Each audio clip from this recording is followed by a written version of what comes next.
یہ آیت قرآن مجید میں 3 سے 4 مرتبہ بھیجی ہے. کون سی؟ فرمایا هو الذی ارسل رسولہ بالہدی ودین الحق لیظہرہ علی الدین کلہ. بڑی توجہ سے سنیے گا. نمازیں دھری کی دھری رہ جائیں گی، عبادات دھری کی دھری رہ جائیں گی اگر کوئی اقامت دین کے لیے کھڑا نہیں ہوتا، کیونکہ الٹیمیٹ مقصد اور ایم اور ڈیسٹنی وہ نماز نہیں ہے. شہزاد بھائی، وہ نماز نہیں ہے، وہ نماز کے بعد اقامت دین ہے کہ جب دین پر حملہ ہو رہا ہو تو اس کا بچاؤ کیسے کرنا ہے. اور مقصد یہ ہے کہ لیظہرہ علی الدین کلہ، کہ اس دین کو باقی ادیان پر کیا کر دیا جائے؟ غالب کر دیا جائے. بولیے کیا کر دیا جائے؟ میرا سوال ہے، ہم آج غالب ہیں کہ مغلوب ہیں؟ حاکم ہیں کہ محکوم ہیں؟ معنی یہ ہے کہ ہم اپنی ذمہ داری ادا نہیں کر رہے. ہم اپنی ذمہ داری ادا نہیں کر رہے. پھر ذمہ داری کیسے ادا ہوگی؟ ذمہ داری کیسے ادا ہوگی؟ دین غالب کیسے آئے گا؟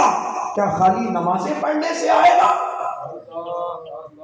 میں نے جب یہ آیت مبارکہ پڑھی نا کہ انما یرید اللہ لیذھب عنکم الرجس اہل البیت، جب میں نے یہ آیت مبارکہ پڑھی تو میں نے ساتھ یہ بھی پڑھا کہ 6 مہینے تک، کیا بولیے، 6 مہینے تک کان رسول اللہ صلی اللہ علیہ وسلم یمر علی باب فاطمہ تھا. 6 مہینے تک آقا علیہ السلام سیدہ کائنات کے دروازے کے سامنے سے گزرتے. فجر کا وقت ہوتا، حضور 6 مہینے تک آواز لگاتے رہتے، الصلاۃ یا اہل البیت، الصلاۃ یا اہل البیت. میرا ایک سوال ہے آپ لوگوں سے، کیا حضور فجر کی نماز کے لیے جگاتے تھے؟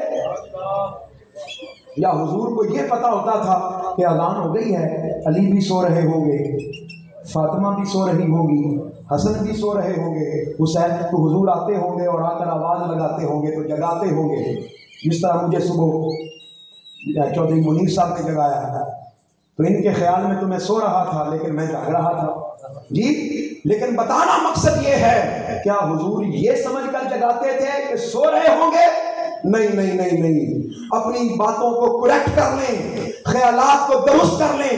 حضور جانتے تھے کہ جاگ تو رہے ہوں گے لیکن میں ان کو اس نماز کے لیے نہیں جگا رہا، میں تو کربلا کی نماز کے لیے جگا رہا ہوں.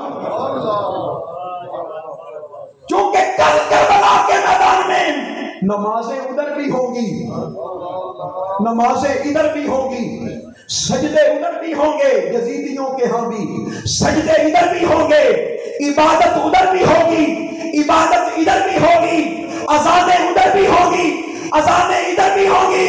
لیکن فرمایا حق اس طرف ہوگا جدھر حسین کا سجدہ ہوگا، حق ادھر ہوگا. اقامت دین اس کو اپنی زندگی کا حصہ بنائیں.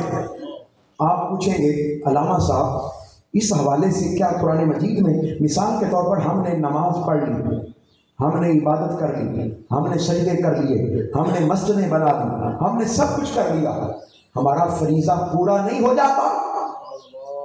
کتنی جماعتیں ایسی ہیں جو صرف فرائض کی ادائیگی پر زور دیتی ہیں، کتنی جماعتیں ایسی ہیں جو کہتی ہیں بھائی آقا علیہ السلام کی پیاری پیاری میٹھی میٹھی سنتیں ہیں، ان پر عمل کریں. میں بتا رہا ہوں یہ بڑے کام کی بات ہے، خدا را کبھی اس سے پیچھے نہ بھاگا کریں. سنتوں، میرے مصطفیٰ کی سنتوں پر عمل کرنے کا اپنا اجر ہے، اپنا اجر ہے. کتنی جماعتیں ایسی ہیں، کتنی تحریکیں ایسی ہیں جنہوں نے یہ اپنا طریقہ بنا لیا ہے کہ ہم نے مسجدیں تعمیر کر لی ہیں. حق ہے، اللہ کے گھر سے اللہ اکبر کی آواز آتی ہے، آواز آتی ہے. کتنے لوگ ایسے ہیں جو یہ سارے کام کر رہے ہیں. میرا ایک سوال ہے، کتنی تحریکیں ایسی ہیں جو ساتھ اقامت دین کا کام بھی کر رہی ہیں؟ معصومانہ سوال ہے، بس ذہن نشین کر لیں. آج کے دور میں آج کے دور میں ایک ہی تحریک ہے، ایک ہی جماعت ہے، اور یہ کام جماعت کے بغیر نہیں ہو سکتا۔ اس لیے کہ اللہ پاک نے بھی فرمایا ہے وَارْكَعُوا مَعَ الرَّاكِعِينَ، نماز اکیلے بھی پڑھ سکتے ہیں لیکن ثواب کم ہوگا، اور میں جماعت کے ساتھ پڑھو گے، رکوع کرنے والوں کے ساتھ رکوع کرو گے تو ثواب زیادہ ہوگا، جماعت کے ساتھ آپ کو ملنا ہوگا۔ کتنی تحریکیں ایسی ہیں جو اقامت دین کا کام کر رہی ہیں، آپ کہیں گے جی نہیں علامہ صاحب ہم تو جو کام کرتے ہیں وہی کافی ہے۔ یہ میرے ہاتھ میں قرآن مجید، میں ایک لمحے کے لیے بھی قرآن مجید سے ہٹ کر بات نہیں کرتا۔ پہلے دور میں بھی لوگوں کا یہی خیال تھا، آئیے سنیے گا۔ لوگوں کا خیال تھا کہ ہم جو مسجد حرام کی تعمیر کرتے ہیں یہی کافی ہے۔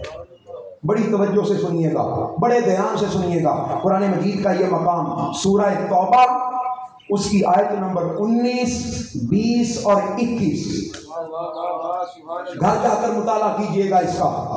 میں پڑھنے لگا ہوں۔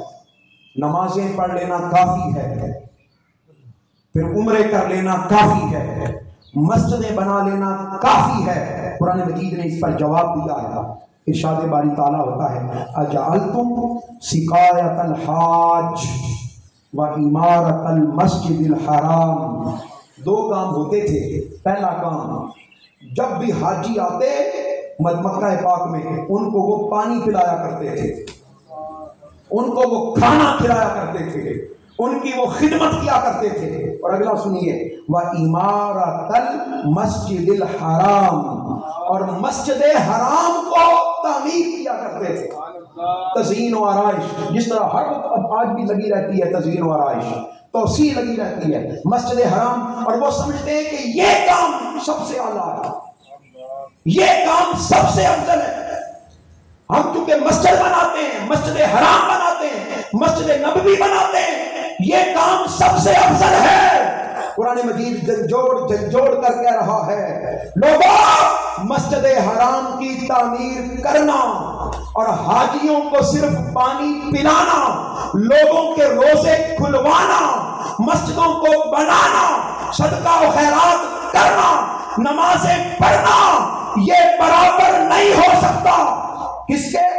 کمن آمن باللہ والیوم الآخر، اس شخص کی طرح جو ایمان بھی لائے، اللہ پر بھی ایمان لائے، یوم آخرت پر بھی ایمان لائے، مصطفیٰ کے دین پر بھی ایمان لائے، اور سنیے وجاہد فی سبیل اللہ، اور اللہ کی راہ میں جہاد بھی کرے۔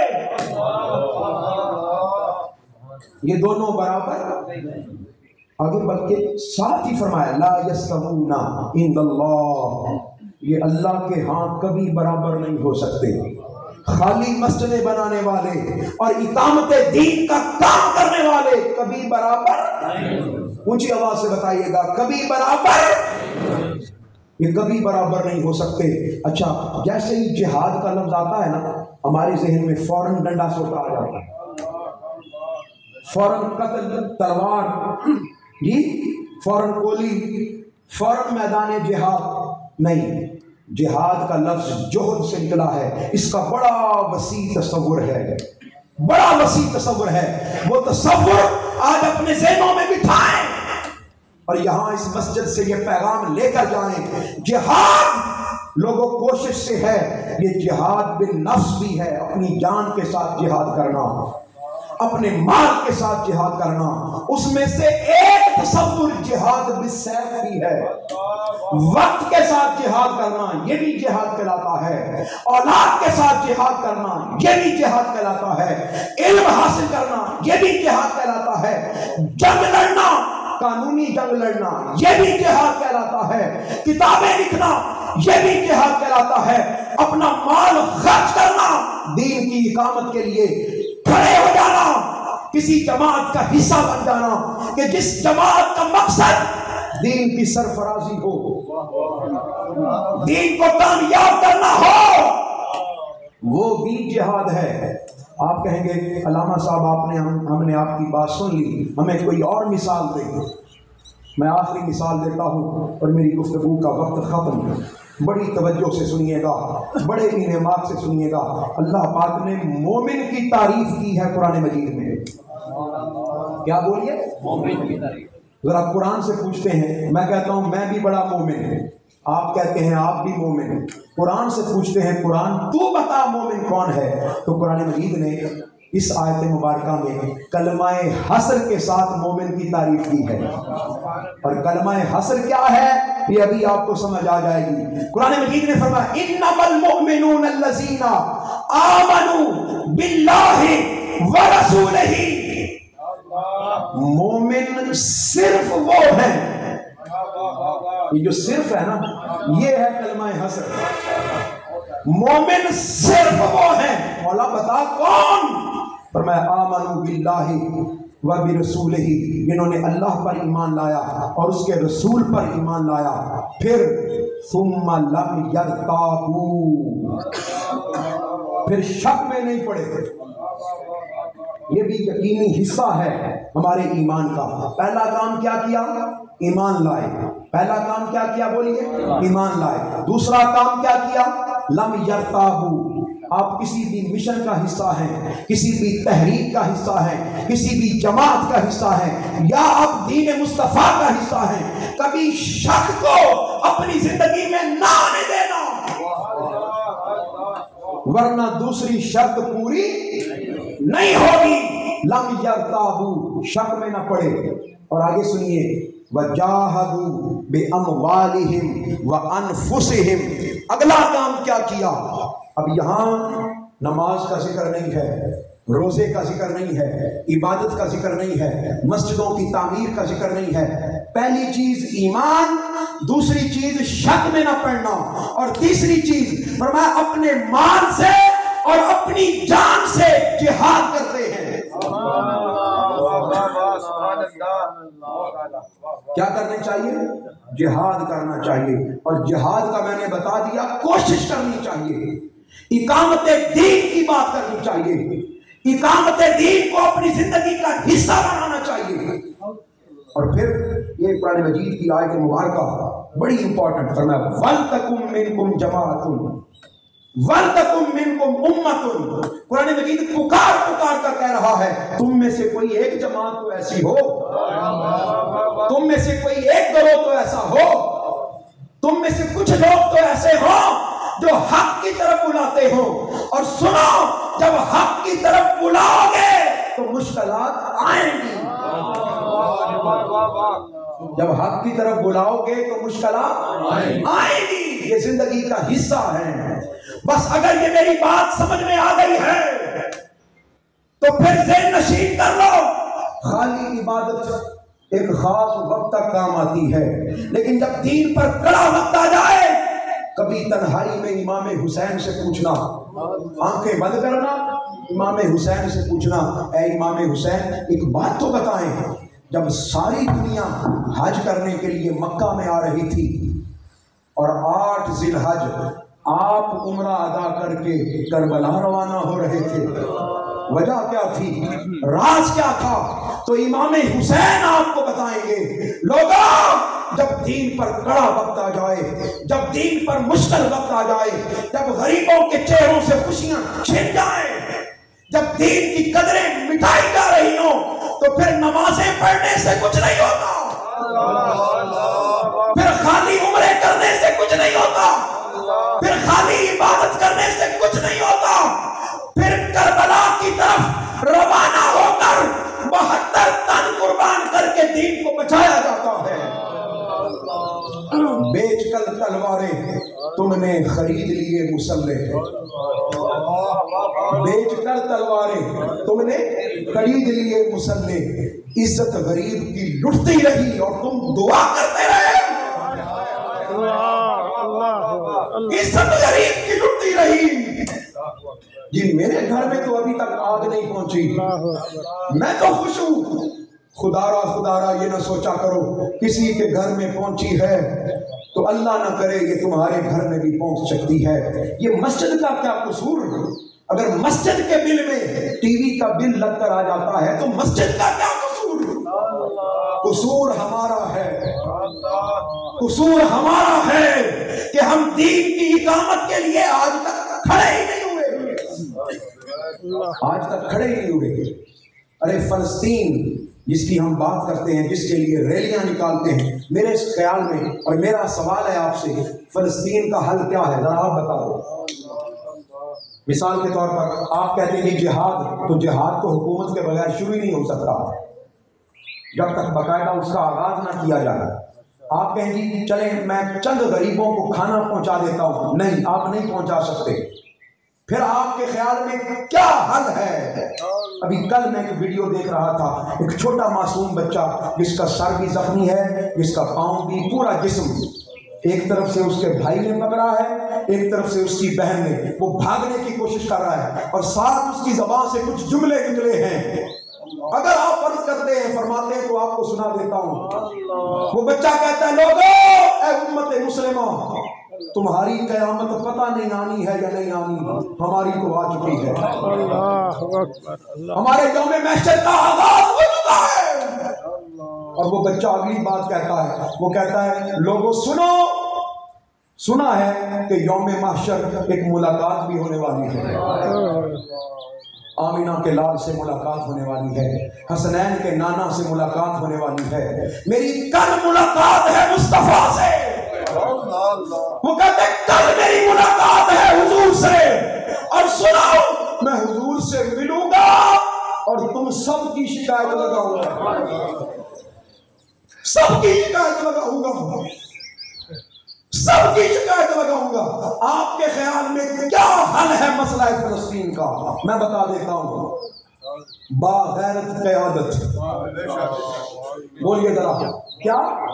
باغیرت قیادت، ایسی قیادت جس کو ساری زبانیں آتی ہو، اپنی سنا بھی سکتا ہو، دوسروں کی سن بھی سکتا ہو، سمجھ بھی سکتا ہو، جس کو اللہ پاک نے فہم دیا ہو، جس کو اللہ پاک نے ادراک دیا ہو، جس کو اللہ پاک نے سوچ دی ہو، جس کو اللہ پاک نے سمجھ دی ہو۔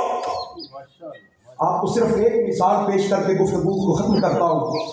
آپ کو پتا ہے ڈنمارک میں خاکے بنائے گئے، پتا ہے نا سب کو، اور پوری دنیا میں احتجاج ہوا۔ آپ کو مبارک ہو، منہاج القرآن والے بازی لے گئے۔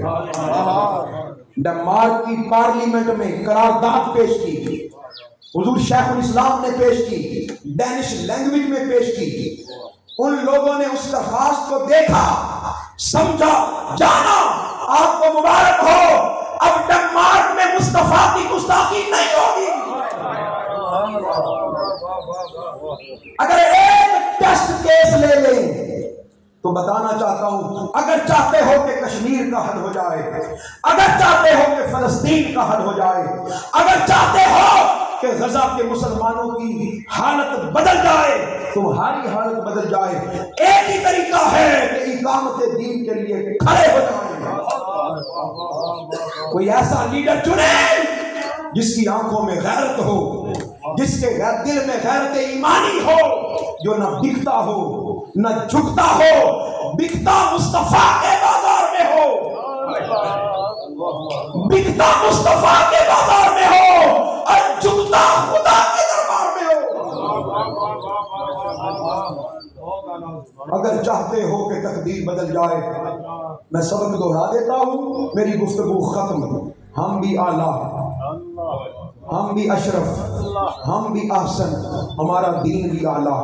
جب سب کچھ اعلیٰ، پھر ہماری کچھ ذمہ داریاں۔ سب سے پہلی ذمہ داری تفہیم دین، دوسری ذمہ داری تعمیل دین، تیسری ذمہ داری ترویج دین، اور آخری ذمہ داری اقامت دین۔ کسی نے اقبال سے پوچھا، اقبال بتاؤ تو صحیح ہے نماز کیوں پڑھتے ہو؟ میں گفتگو ختم کر چکا، نماز کیوں پڑھتے ہو؟ اقبال نے کہا میری زندگی کا مقصد تیرے دین کی سرفرازی، میری زندگی کا مقصد تیرے دین کی سرفرازی۔ یہ نہیں کہا میری زندگی کا مقصد بننا نمازی، نہیں، کیا فرمایا؟ میری زندگی کا مقصد تیرے دین کی سرفرازی، میں اسی لیے مسلمان، میں اسی لیے نمازی۔ اب اگر آپ کو بات کی سمجھ آ جائے تو دل میں جگہ دے کے جائیے گا، اقبال تو نماز بھی ایسے نہیں پڑھنا چاہتا۔ صوفی عبد القیوم صاحب سمڑیال سے آئے، میں تو نماز بھی اقبال ایسے نہیں پڑھنا چاہتا، اقبال نماز بھی ایسی پڑھنا چاہتا ہے جیسی نماز کربلا میں امام حسین نے پڑھی ہے۔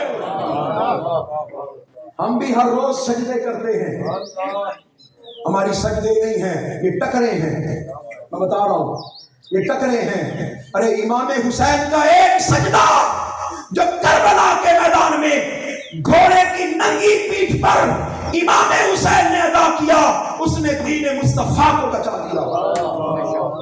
یہ مسجدوں سے آزانیں امام حسین کے سجدے کے صدقے میں ہیں، یہ جو منبر و محراب آباد ہیں یہ امام حسین کے صدقے میں ہیں۔ امام حسین نے خالی نمازیں نہیں پڑھی، امام حسین نے اقامت دین کا کام کیا ہے۔ وما علینا الا البلاغ المبین۔